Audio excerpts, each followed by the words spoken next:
Hola, bienvenidos a un episodio de Toco Clock. Hoy nos acompaña Alessandra Zanotti, psicóloga clínica y sleep coach certificada, quien comparte algunos consejos prácticos sobre cómo gestionar la ansiedad.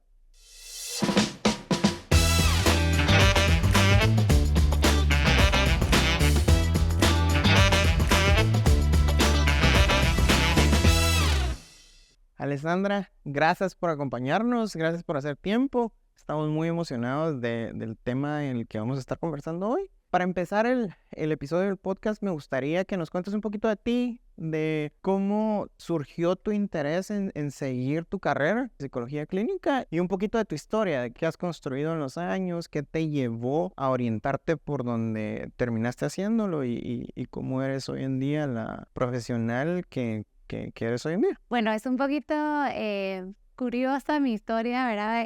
Yo empecé pues en el colegio, ¿verdad? Yo era la amiga de todos, como dicen, ¿verdad? La que siempre escuchaba a mis compañeros y demás y encontraba algo bonito en que podía ayudar a las personas. Al final diciéndoles algo, me iban a decir como, las gracias por el consejo.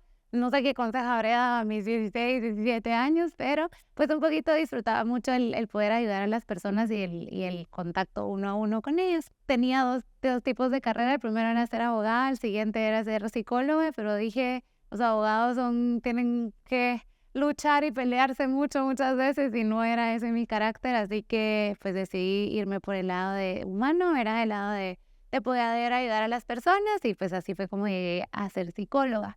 En el proceso de ser psicóloga, pues fueron 5 años de carrera más el año de prácticas y pues en las prácticas sí dije, esto es lo mío. En algún momento creí que eran los niños. Me asusté cuando tenía que tratar con papás, porque a veces es un poco complejo el tema de los niños y papás y demás, pero bueno, yo decidí entonces ya enfocarme en el ámbito de adulto joven y adultos.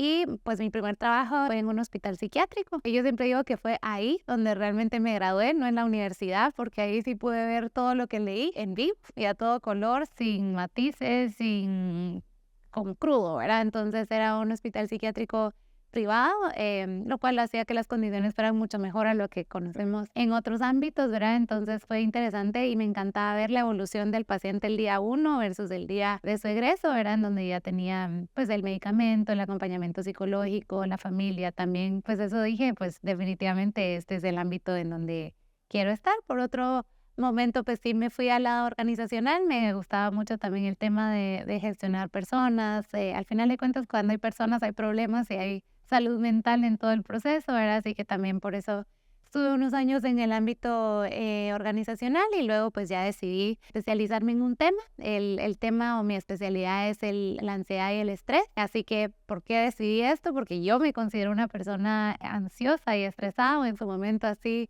lo consideraba, y pues mucha de la queja, ¿verdad? O del motivo de consulta de los pacientes era, ¿qué hago? Estoy muy estresado, estoy ansioso, no aguanto el trabajo, la esposa, la novia, el perro, cualquier tema, ¿verdad? Entonces pues dije, este es un buen momento, así que decidí formarme en el exterior. Me fui a España a sacar mi maestría, justo era de ansiedad y estrés, y un máster de psicoterapia infanto-juvenil.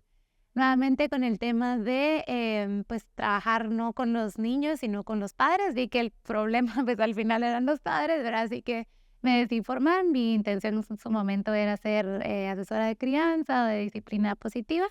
Y así que por eso me formé ahí, pero fue justo, me fui en el año que fue la pandemia.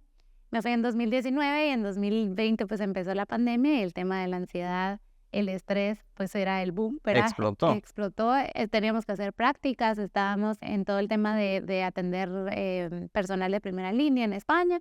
El punto es que dije, bueno, este es un excelente ¡Qué ámbito. interesante! Sí, ¿verdad? Teníamos bomberos, doctores, ¿verdad? Y pues allá, pues todo es un poquito más avanzado, ¿verdad? Entonces nos permitían todo el tema de teletrabajo, teleterapia, era el boom, o fue el boom en su momento en la pandemia. Y pues ahí fue donde pues ya me enfoqué de lleno en el ámbito de la ansiedad y el estrés. Pero ya regresé a Guatemala cuando pude y pues ya empecé pues ya mi carrera profesional como tal, ya enfocada específicamente en ansiedad y estrés, para ayudar primero a entender qué era lo que me pasaba a mí, por qué me sentía tan estresada y ansiosa, y por otra parte pues ayudar a todas las personas que en su momento durante la pandemia y pospandemia de hecho pues necesitaban ayuda. Qué interesante los cambios que has tenido en tu carrera. Creo que sin duda alguna, pues hay que reconocerte el que estando en el hospital te has dado cuenta de decir, no, sí, esto es lo mío, o sea, porque por lo que mencionabas, o sea, realmente son las enfermedades psicológicas que ves en los libros, que ves en las películas y que de repente pueden ser lo más impactantes que solo escuchar a alguien que tiene problemas con sus papás o con alguien en el trabajo. Si te pregunto, ¿cuál fue tu experiencia más, no sé si llamarla importante, o cuál fue la experiencia que cambió tu vida, que marcó tu vida profesional estando en el hospital, que te hizo decir, sí, esto es lo mío, y cómo de eso partes a lo corporativo? La parte más significativa en el ámbito del hospital psiquiátrico, primero que nada, era atender al paciente en crisis y cómo esa paciente cuando llega se aferra de un profesional, del doctor, del psicólogo. En mi caso, mi rol era como terapeuta ocupacional y el ver cómo una persona cuando logra vincularse de una manera saludable con alguien, puede confiar tanto y puede regresar la esperanza de que puede salir pues de una enfermedad. Al final de cuentas, en un hospital psiquiátrico la mayoría de ingresos es por una patología, ¿verdad? No es porque me peleé con el novio, ¿verdad? Sino que sí es por una enfermedad ya con un diagnóstico, con un tratamiento, ¿verdad? Obviamente el tema de la depresión o un trastorno de ansiedad ya diagnosticado, pues puede generar, pero lo que realmente me marcaba era ver la relación que había entre el paciente y el terapeuta y cómo uno al afianzar esa relación puede ayudar muchísimo a las personas a recuperar su salud, ¿verdad? O a querer estar motivados a mejorar. Entonces, eso en realidad, pues fueron varios los pacientes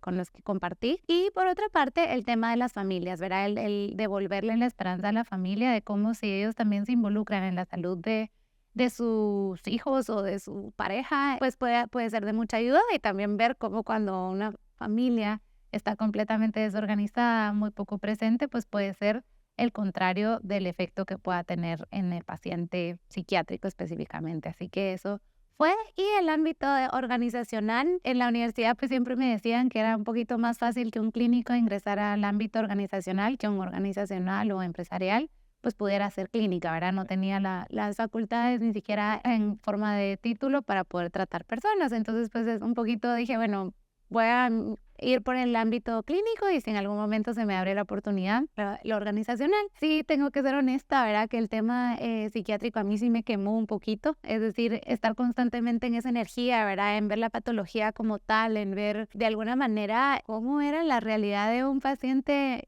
mentalmente afectado. Sí, tuve un burnout, ¿verdad? Como le dicen, personal y dije, bueno, creo que necesito una pausa de la crisis, ¿verdad? Vamos a probar el mundo organizacional. Pues yo siempre cuento que llegué en mi entrevista a decir, no sé nada de empresa, sí sé de gestionar personas, gestionar emociones y estoy segura que si algo puedo aportar, pues denme la oportunidad, ¿verdad? Y pues gracias a Dios pues me fue muy bien, ¿verdad? Al final me disfruté mucho de esa parte, por supuesto, era otro ámbito, otras responsabilidades. Y pues bueno, ahí me di cuenta justo también que el tema de la ansiedad y el estrés en los colaboradores, pues al final también es un gran tema, ¿verdad? Entonces dije, bueno, yo me relaciono con la ansiedad, yo puedo ayudar personas en el ámbito laboral también, en el ámbito personal y pues, ¿por qué no formarme en ese ámbito? Así que un poquito por ahí fue donde llegué ya a mi especialidad. Qué bueno lo que mencionas porque justo tenía esta pregunta y creo que ahorita va a ser buena conexión con la conversación. Siempre he tenido la duda de qué hacen ustedes los profesionales psicólogos que nos ayudan a nosotros a entendernos a nosotros, a manejar un poquito mejor nuestras emociones. Empezaste porque en el colegio identificaste esta habilidad que tenías de ser la amiga de todos, de escuchar a todos, que me imagino que también te da alguna carga, pues, ¿va? Porque, sobre todo porque si te confiaban, no eras la que te contaban algo y se lo ibas a contar a todo el Claro. mundo, ¿verdad? Entonces, eso al final, pues, te genera una carga. Te iba a preguntar en el hospital psiquiátrico, seguro acumulabas un poco de carga, ya nos comentaste que sí. ¿Cómo hiciste ese cambio? O me imagino que ya en tu carrera profesional aprendiste, ok, ya sé qué me hace ansiedad, ya sé qué me genera ansiedad, qué me genera estrés, ya sé cómo manejarlo, pero también tengo que buscar ayuda yo, pues, o sea, al final del día, ¿cómo hacen eso ustedes? Entonces, tal vez contarnos un poquito de cuando identificaste que ya te habías quemado en el hospital y dijiste, no, ok, yo tengo que cambiar aquí un poquito de ambiente por mi bien y obviamente para poder seguir ayudando a alguien. Entonces, ¿cómo pasa eso? tuve que aprender a desvincularme un poco de la responsabilidad porque yo quería adoptar a todo el mundo, yo quería llevármelos de mi casa y abrazarlos a todos y al final pues tenía que entender que también la responsabilidad de la salud mental es individual, ¿verdad? Uno puede guiarlos y acompañarlos, pero así como tomarme a pecho personal el a querer ayudar a una persona es muy complejo. Creo que eso fue lo que tuve que aprender en el hospital, justamente el entender que está bien la empatía, pero no la simpatía, ¿verdad? Que la simpatía es literalmente sentir lo que la otra persona siente, mientras que la empatía es comprender a la persona y acompañarla, ¿verdad? Entonces creo que en mi proceso terapéutico era eso mucho, ¿verdad? El que yo sentía que quería darle más a las personas y había momentos en donde aunque yo les diera lo que les diera, si emocionalmente uno no está abierto a recibir esas herramientas o ayuda, pues por supuesto que pues no la va a recibir, ¿verdad? Entonces creo que por ahí va el camino, el pedir ayuda, pues mi terapia obviamente me ayudó muchísimo. Y también el entender la diferencia entre la simpatía y la empatía, creo que eso fue muy bueno y de hecho me sigue funcionando por el momento, ¿verdad? No se puede salvar a todo el mundo aunque uno quisiera. También sabemos que eres profesional en ayudar a niños y a bebés a aprender a dormir, en Sleep Coach. ¿Nos podrías contar un poquito cómo Alessandra vive estas experiencias y decide también aprender un poco, bueno, no un poco, aprender sobre cómo ayudar a los bebés, a los toddlers a aprender a dormir? ¿De dónde viene esa necesidad y tu experiencia? Regresando de mi maestría, como les comentaba, era el tema de ayudar pacientes con ansiedad.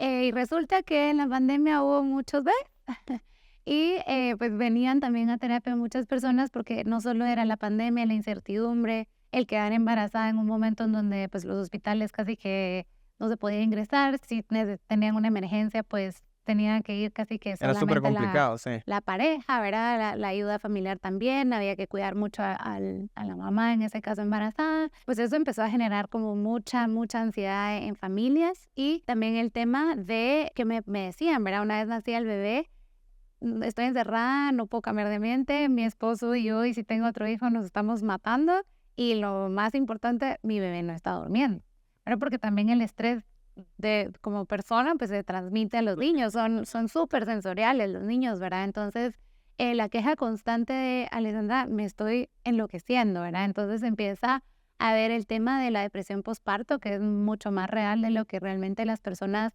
lo dicen o lo externalizan, ¿verdad? A veces solo le dicen ya se te va a pasar, pero en realidad eso sí tiene un nombre, estamos hablando de un cambio hormonal fuerte en las mamás, ¿verdad? En la dinámica en pareja. Lo que venía después era que me estoy matando con mi esposo, estoy súper irritable, ya no aguanto a mis hijos, ya no me aguanto ni a mí misma. Entonces, pues ahí me llegó la necesidad de decir, ¿cómo hago para que estas personas que necesitan equilibrio en su vida, no solo aprender a gestionar la ansiedad, cómo hago para que duerman, ¿verdad? Porque gran parte de la salud mental en general se equilibra muchísimo si uno tiene buenos hábitos de sueño en general, especialmente una mamá y un niño, ¿verdad? Un niño entre mejor duerme, más equilibrado emocionalmente va a estar, menos. Ayuda a su crecimiento también. Ajá, el tema del crecimiento, el sistema inmune también, el sistema gástrico, son muchos beneficios que nos trae desde que somos bebés hasta los adultos el dormir bien. Y pues había algo que era un bebé que pegaba de gritos y necesitaba mamá o a papá y no sabíamos cómo gestionar eso. Entonces, pues ahí decidí pues investigar. En realidad lo que encontraba en internet era lo mismo, era acostarlo, darle cariñito, darle comida, pero es que eso no era suficiente, ¿verdad? Entonces fue ahí donde decidí ya formarme en algo más específico, sacar una certificación en asesoría de sueño infantil y pues eso obviamente cambió todo el giro de mis pacientes, ¿verdad? En realidad lo empecé a hacer con un afán de querer ayudar a mis pacientes en ese proceso y pues también luego vi que hay muchas familias que también se verían beneficiadas con el apoyo a que sus hijos aprendan a dormir de manera independiente y de corrido durante la noche y en las siestas. Y pues es ahí donde pues ahora ya lo uno como otro de mis servicios, ¿verdad? No solo el tema de pues, la clínica, dar talleres del tema de la ansiedad, en empresas y en talleres individuales. Y también el tema de la asesoría de sueño infantil, que lo doy a familias entre 6 meses a 3 años de edad, en donde la idea es ayudar a las familias o acompañar a las familias a que logren que sus hijos tengan mejores hábitos de sueño o en su mejor momento que logren dormir de corrido por 10, 12 horas como debería de ser y que los horarios de siesta sean los adecuados. Qué bonito ver que toda tu carrera se ha formado por esta gana tuya de ayudar a tus pacientes. Qué bonito. Has mencionado dos cosas que yo creo que nosotros ignoramos un poquito. Lo hemos dicho en nuestros últimos episodios. Y sin duda alguna la salud integral es importante, ¿verdad? Y la salud mental es muy importante. Me agrada mucho ver ahora tantas vías, tantos canales que existen en donde te puedes informar, en donde puedes hacer uso de diferentes cosas como la meditación, diferentes prácticas que al final del día sirven para que tú como persona estés bien. Pero es importante aprender a reconocer esas cosas, ¿verdad? Porque has mencionado dos cosas en nuestra conversación. Uno, la ansiedad. Yo creo, no voy a decir que todos somos ansiosos, pero creo que habemos muchos que tenemos ansiedad y que no aprendemos a reconocerla y por lo mismo no aprendemos a guiarla, a manejarla, ¿verdad? Yo no creo que la ansiedad sea algo malo, creo que es algo que existe y lo importante es saber manejarlo. Entonces, contanos un poquito de cuál ha sido tu experiencia, cómo ayudas a tus pacientes, qué tienes que decir tú sobre la ansiedad. Y el otro tema que también es muy natural es el sueño de un bebé, ¿verdad? O sea, ¿cuál es el proceso natural y por qué es importante ayudarlos, ¿verdad? Yo creo que también, al igual que la ansiedad, muchos creemos que va a pasar y que el bebé solito lo va a hacer. Y tal vez sí, tal vez con el tiempo, pero también es importante poder ayudarles desde pequeñitos si podemos hacerlo. Entonces, no sé si nos puedes comentar de esos dos temas. Para iniciar, siempre me gusta psicoeducar y aprovechar estos espacios también para hacerlo. El entender qué es la ansiedad. A ver, hay libros, hay podcasts, hay de todo, ¿verdad? Pero en realidad lo que tú mencionabas es algo que muchos tenemos ese prejuicio, ¿verdad? De que la mayoría o algunos, en realidad la ansiedad es una emoción que todos los seres humanos la experimentamos. No hay un ser humano que no la tenga. El problema es que hay muchas personas, sabemos muchas personas que en su momento no sabemos gestionar esa emoción específicamente. Entonces, al igual que la felicidad, al igual que la tristeza, todas son emociones que lo importante es que el ser humano tengamos la capacidad de gestionarlas de manera adecuada. Por ejemplo, una tristeza que no se maneje bien nos lleva a una depresión. Una alegría que no se maneje bien nos lleva a un estado eufórico que también es poco saludable, ¿verdad? Entonces, al final de cuentas, cuando hablamos de la ansiedad, no es una patología o una enfermedad, simplemente es una emoción. No es algo malo. Exacto, es una emoción como todas las demás, que como hablábamos, hasta hay película ahora, ¿verdad? Donde le dan un protagonismo por no como una enfermedad, sino como otra emoción más que muchos seres humanos lo podemos experimentar. Y el problema, claro, que empieza cuando es esa emoción la que nos domina, ¿verdad? Ojalá y nos dominara mucho más la felicidad, pero a nivel de supervivencia, la ansiedad tiene un gran lugar en el ser humano, ¿verdad? La ansiedad al final es esta emoción que nos permite ver hacia el futuro y establecer ciertas estrategias de qué puedo hacer si me pasa X, Y o Z. Es saludable, es normal y nuevamente lo normal deja de ser normal cuando empieza a afectarnos, cuando es esa la emoción que nos domina. ¿A qué me refiero con esto, verdad? Es esta capacidad del cerebro o de poder empezar a generar otro tipo de escenarios del futuro de qué es lo que va a pasar, ¿verdad?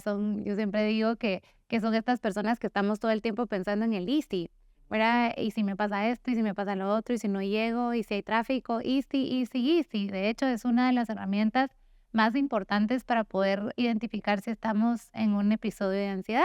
Si constantemente nos encontramos pensando en y sí, ¿verdad? En el futuro, en estos escenarios que ojalá sea y si me gano la lotería, generalmente son escenarios donde hay una amenaza, donde hay un peligro, en donde yo voy a estar en riesgo, mi familia va a estar en riesgo, mi integridad en general. Entonces, la ansiedad se comienza a ver como un problema o incluso una enfermedad mental cuando es esta la emoción y lo que inunda nuestros pensamientos y ya no podemos, como dicen, vivir en el presente y enfocarnos en qué estamos haciendo ahora por esa preocupación de posibles escenarios que en realidad nos están preocupando ahorita, ¿verdad? Lo que decimos de la palabra preocupación es ocuparte antes de que esté pasando, ¿verdad? Y existen estadísticas que más del 94% de los pensamientos que uno cree que van a pasar, no pasan, ¿verdad? Pues estamos hablando que de 100 pensamientos, 94 no van a pasar. Y esos 6 puede que pasen y no necesariamente de la manera que nosotros lo imaginamos, ¿verdad? Entonces, creo que es importante desmitificar el tema de que porque yo soy ansioso tal vez tengo un problema. Al contrario, el tema de la ansiedad es cómo hago para gestionarlo de mejor manera. De hecho, ni siquiera me gusta usar la palabra control, porque generalmente los ansiosos nos encanta el control. ¿Por qué nos encanta el control? Porque a la hora de que yo estoy en control, quiere decir que ya pensé en todos los escenarios que puedan pasar y yo ya tengo una solución para cada una de esas partes. Pero en realidad las personas que nos gusta tener el control es porque atrás del control hay mucho miedo. Antes de que haya ansiedad hay miedo. Yo tengo miedo de que algo no salga bien, que ahora entonces lo tengo que controlar todo, tengo que tenerlo todo mapeado. Soy la fan número 1 del Excel, lo tengo todo en presupuesto, lo tengo todo, porque en realidad me da terror que algo yo no lo haya pensado y se me salga de las manos y qué voy a hacer. El problema con nosotros los controladores en ocasiones, yo siempre digo que estoy en recuperación porque creo que uno nunca se termina de dar cuenta en muchas áreas, por pequeñito que sea lo que quiere tener el control, pero en realidad personas perfeccionistas, personas controladoras, lo que tenemos es miedo. Miedo a que las cosas no salgan perfectas, a que las cosas no salgan como yo quiero, y para que las cosas entonces salgan como yo quiero, lo tengo que tener estructurado a la 1000, ¿verdad? Entonces, ¿qué tan saludable es vivir la vida? Claro, en una empresa es importante tener el forecast, como le dicen, ¿verdad? Lo predecible. Claro, lo predecible con flexibilidad, que es ahí en donde el músculo que todos deberíamos de estar realmente construyendo, más allá del control, es la flexibilidad. Ese es el músculo que realmente tenemos que gestionar, el músculo de la flexibilidad. Toda persona con mucho miedo tiene que saber que está bien tener miedo, pero a la vez podemos ser flexibles y podemos tener otras alternativas más allá de la que nosotros tenemos. Así que creo que para el tema de nosotros los ansiosos, necesitamos realmente el gestionar y entender que todos estos escenarios que hacemos del futuro son saludables, pero cuando nos encontramos más en el futuro que en el presente, tenemos que buscar ayuda o por lo menos recordar que lo único que tenemos bajo nuestro control es este momento y gestionar muchísimo y entrenar muchísimo la flexibilidad, que dentro de ese Excel puede siempre haber una nueva celda. Dentro de ese plan siempre puede haber un pequeño cambio y estar mucho más abiertos a entender que esos cambios son parte de la vida. Qué interesante todo esto que nos comentas sobre la ansiedad y los miedos. Sentía que me estabas hablando a mí, la verdad.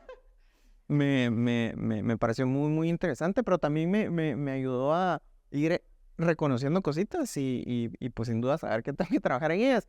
Y esa es la pregunta que te quiero hacer ahora. ¿Qué consejos prácticos nos darías a los que sufrimos de ansiedad y que de repente a veces tendemos a ser un poquito controladores? No sé, hay ejercicios, lecturas, lo que mencionabas, ¿verdad? O sea, poner atención cuando empiezo a hacer muchas preguntas easy, ahí tengo que notar que algo está pasando y retraerme y mejorar un poquito la gestión de ese sentimiento y obviamente pues también buscar ayuda profesional, ¿verdad? Ese es el punto número 1, pero definitivamente a nivel práctico, ¿verdad? Primero uno sabe, yo le digo cuando se presiona el botón de la intensidad, ¿verdad? O sea, cuando uno siente que está siendo demasiado intenso, en cuanto a que necesito demasiada información, donde necesito todo planificado. Cuando uno se siente en esos episodios, que generalmente es cuando uno percibe que hay un posible peligro, por ejemplo, que es peligro, ahora ya no es un león, ahora es la presentación con mi jefe, la presentación con la junta directiva, en el ámbito laboral, ¿verdad? En el ámbito personal es la conversación con mi esposa, la conversación con mi novio, la conversación con mi pareja de qué va a pasar en el futuro, o sea, hay muchas partes en donde uno puede identificar cuando se siente con mucho miedo, pero ese miedo se enmascara justamente con la necesidad de querer tener el control, que todo salga perfecto. Y cuando nos buscamos, nosotros los ansiosos nos encanta la información, pero cuando nos estamos llenando de tanta información, Google es el mejor amigo de los ansiosos. Yo siempre digo que se hizo millonario por nosotros los ansiosos porque somos los que más buscamos información, pero en realidad el número 1 es revisar cuando estemos sintiendo esa necesidad más de lo común de querer tener información, número 1. Número 2, a nivel cognitivo, a nivel de pensamientos, el poder identificar si la mayoría de mi conversación interna es easy o qué pasaría si, ¿verdad? ¿Qué es esto? Son 2 frases que nos están haciendo ver al futuro, ¿verdad? Estos escenarios en donde, repito, si la mayoría de nuestros pensamientos tienen un tinte del futuro en una visión de algo que va a pasar negativo, estamos hablando entonces que eso es ansiedad. Y algo muy importante que funciona muchísimo para gestionar la ansiedad justamente es nombrarla. Es decir, yo estoy pensando en, ¿y si me choco al salir de acá? Okay. Reconocer y decir, esto solo es ansiedad, esto no es una realidad. Porque el problema que tenemos los humanos es que el cerebro no sabe identificar entre una posibilidad y una realidad. Si yo lo estoy pensando, mi cuerpo se empieza a activar. Si yo pienso que al salir de acá me voy a ir a chocar, mi sistema nervioso se empieza a alterar, empiezo a sudar un poquito, posiblemente mi corazón, la frecuencia cardíaca cambia, me Te puedo sentir pones mareado, tenso. me pongo tenso, como digo yo, me brinca el ojo, ¿verdad? O nos brinca alguna parte de las extremidades. Y es justamente porque el cerebro no tiene esa capacidad de diferenciar entre si lo que estoy pensando está pasando en este momento o no está pasando. Si yo lo estoy pensando, para el cerebro es una realidad. Entonces esa es otra. Y tercero, pues también el tema de cómo estoy cuidando mis necesidades básicas. ¿Cómo estoy durmiendo? O sea, si yo pretendo que mi ansiedad esté equilibrada durmiendo 4, 5 horas al día, no tanto, ¿verdad? Nos va a traer problemas. ¿Cómo estoy comiendo? Hay veces que el estrés del día a día, hay personas que me dicen, se me olvidó ir al baño, ¿verdad? Que uno dice, ¿cómo se le olvida? Pero claro que nos ha pasado, se me olvidó comer, del desayuno hasta la cena, vivo a base de café, eso es muy común en la clínica. ¿Cómo no esperamos que el café nos vaya a alterar si es un estimulante, ¿verdad? Al final comí un azúcar y café, vivo a base de chocolates y a base de solo puro estímulo, pero en el minuto que mi cuerpo sienta una baja de energía, me va a pedir u otro café, comida chatarra, azúcar o algo que nos estimule. Entonces, ¿cómo estoy durmiendo? ¿Cómo estoy comiendo? ¿Qué estoy consumiendo a nivel de sustancias? ¿Verdad? A veces el fumar, licor, drogas. Hay muchas personas ansiosas que después de un día de fiesta, al día siguiente amanecen muy ansiosos. Y no es porque el alcohol de ansiedad, pero claro que el sistema nervioso, cuando se desactiva por el tema del alcohol, claro que puede generar mayores síntomas de ansiedad, ¿verdad? Entonces, y también cómo estoy descansando, ¿verdad? Si descansar es no parar ni un ratito, ¿verdad? Estar viviendo tele con culpa de que debería estar haciendo no sé qué otra cosa, eso no es descansar, ¿verdad? Entonces, el descanso también es importantísimo y también las relaciones sociales. Si yo me junto, ¿verdad? Como yo digo, con un grupo de ansiosos, todos me van a dar más ideas de todo lo que debería de estar pensando, lo que no he pensado por el momento que podría estar pensando, y eso me agrega mayor ansiedad y mayor tensión, ¿verdad? Entonces pedir, ¿verdad? Si estamos en proceso de reequilibrarnos, el pedir que lo que hablemos no sean, por ejemplo, noticias de cómo todo el mundo se está destruyendo, porque ya lo sabemos, ¿verdad? Pero el tener más información incluso puede hacer que nuestra mente a la hora de dormir dé millones de vueltas con toda esa temática, ¿verdad? Entonces a nivel general, como tú decías, a nivel cognitivo, el identificar si hay pensamientos con ¿y si o qué pasaría si que me están moviendo a pensamientos mucho más de amenaza o de peligro. A nivel físico, cómo me estoy moviendo, cómo me estoy nutriendo, todas mis necesidades básicas, cómo las estoy cubriendo, que de hecho uno de los más importantes es qué tanta agua estoy tomando. Un cuerpo poco hidratado es un cuerpo estresado. Si lo estoy estresando con algo tan básico como el agua, imaginemos si no le doy agua, le doy café, no duermo, estoy viendo noticias todo el tiempo, por supuesto que nos va a afectar. Y a nivel emocional también, cómo estoy construyendo mis relaciones. Si las estoy construyendo a base de miedo, a base de perfección, o si las estoy construyendo desde un ámbito mucho más saludable, que es aprender y acompañarnos a vivir y no querer controlar o que nos controle. Gracias por esos consejos. ¿Cuál es la relación de la ansiedad con los problemas de sueño? Es importante, y tal vez para abordar un poquito el tema también de la maternidad, ¿verdad? O paternidad en el caso de los hombres, ¿verdad? Justamente una persona ansiosa que quiere y tiene hambre de mucha información, desde el minuto que se entera que están embarazadas como familia, empezamos a tener información. Queremos ser los mejores papás que existen. Si tenemos el bichito de la perfección y el control, queremos que todo salga y nos queremos informar de todo al 100%. Entonces, en realidad, el tema del sueño, cuando hablamos del sueño de los bebés, pues también entender que los bebés sí cumplen con ciertas tablas que nos dan ciertos parámetros, ¿verdad? Pero por eso existen parámetros, ¿verdad? De 0 a 5, de 10 a 15, ¿verdad? Porque no todos los bebés cumplen al final con esto, ¿verdad? Entonces, incluso en el sueño, cuando uno está intentando ver cómo son las ventanas de sueño, cuánto tiempo tienen que estar despiertos, cuánto tiempo tienen que estar dormidos, tenemos que entender cómo es mi bebé, no como yo quiero que sea mi bebé, porque para gustos, ¿verdad? Se dice, se rompen géneros, Y es ¿verdad? una personita, o sea, es como quiere alguien ser. nuevo, ¿verdad? O sea, que tiene necesidades distintas a mí, ¿verdad? Por ejemplo, me encanta dormir, pero no sé si mi hija le va a encantar dormir, o al contrario, va a ser súper madrugadora, no lo sé, ¿verdad? Entonces, también algo muy saludable para las familias y para las madres específicamente es el empezar a entender la individualidad. Está la parte de un hijo ideal y el hijo real, y ese choque es complejo a veces, ¿verdad? Entonces creo que algo importante en el tema o la relación del sueño es entender primero que el sueño es importante, que sí necesitamos rutinas, los adultos y los niños, por supuesto que mucho más. La rutina es porque algo predecible nos baja la ansiedad a nosotros los adultos y a los niños mucho más. Si tienen una rutina, horarios establecidos, rutinas de que si pasa A, luego va a pasar B y luego C, por ejemplo, lo baño, lo cambio y es hora de dormir, el bebé va a ir entendiendo qué es lo que viene. Ahora, si un día yo lo duermo y después lo baño y otro día le doy de comer y después lo baño, no tiene realmente una rutina. Entonces, en temas de higiene de sueño, tanto para adultos como para niños, las rutinas específicas de higiene son importantes. Las más importantes por mencionar es cómo está nuestro ambiente de sueño, ¿verdad? Por ejemplo, qué tan oscuro necesitamos el ambiente, qué tantos estímulos, el dormir con televisión, por ejemplo, es un estímulo súper fuerte. Para adultos también. Para adultos también, para niños, ¿verdad? Entonces ya no la televisión, no, pero entonces duermen con 1 millón de canciones, ¿verdad? De Carlos Vives y yo no sé qué ponen. En realidad necesitamos de ambientes que promuevan esa higiene de sueño. Los adultos con tema de pantallas,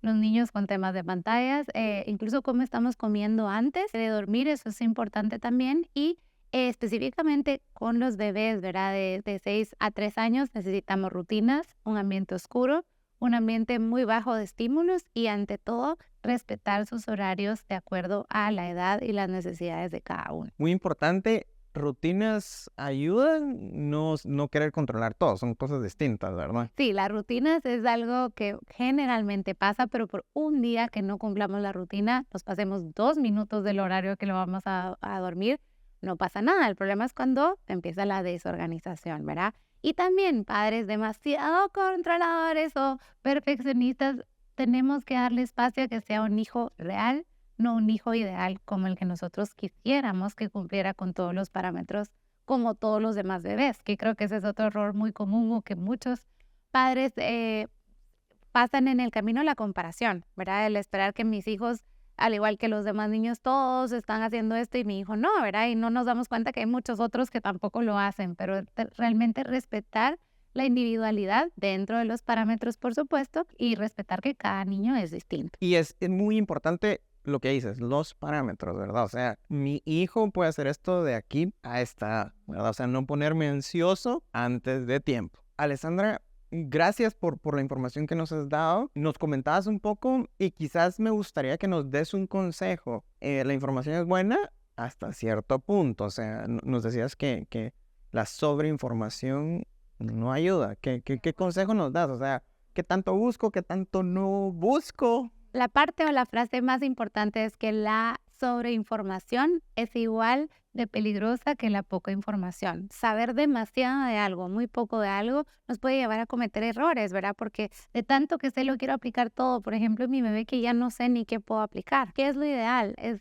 qué necesita mi bebé. No necesita un papá perfecto, lleno de información, necesita un papá que pueda entender mis necesidades. Y a veces nos vamos a buscar afuera qué necesita mi bebé cuando nuestros bebés nos lo están diciendo. Entonces, si es un bebé que se está rascando los ojitos, en vez de yo ir a buscar qué significa rascar los ojitos, es entender, bueno, cada vez que yo lo duermo más temprano ya no se rasca los ojitos, ¿verdad? Entonces, realmente a veces buscamos información porque creemos que viene de fuera, cuando a veces la información la tenemos más que obvia enfrente y a veces eso es lo que nos cuesta el revisar y confiar en nuestra intuición también, ¿verdad? El decir, Ana, yo sabía que esto era sueño, ¿por qué alguien más tiene que venir a decírmelo, ¿verdad? Entonces yo creo que algo que nos cuesta mucho a los ansiosos es confiar en nosotros mismos y esperamos que otras personas o que nuestro control lo tenga todo definido para que entonces yo ya no tenga responsabilidad. Si ya está en el papel o si ya está en el Excel, eso se tiene que cumplir. Entonces creo que algo importante con lo que me gustaría terminar esta plática es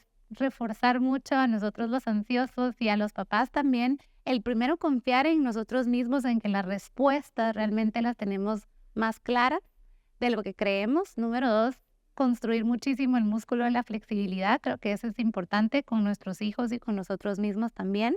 Y tercero, el cuidar las necesidades básicas tanto de los adultos como de los niños. Creo que ahí podríamos considerar que una persona va a estar bastante más equilibrada en cuanto a su salud mental que alguien que no cumple con estos 3 parámetros. Súper. Muchas gracias por tu tiempo, Alessandra. Antes de que terminemos la plática, me gustaría que le puedas comentar a nuestra audiencia en dónde te pueden encontrar si les interesa el tema de Sleep Coach para sus bebés, para sus toddlers, para ellos, o si les interesa la parte de psicología clínica para un poquito más de salud mental. Pues gracias a todos por su atención. Mis redes sociales como psicóloga clínica para brindar psicoterapia se llama Un Café con Ansiedad en Instagram, y como asesora de sueño infantil para bebés entre 0 a 3 años es dream.teamgt. Así que ahí los espero y cualquier duda, bienvenido. Muchísimas gracias, Alessandra.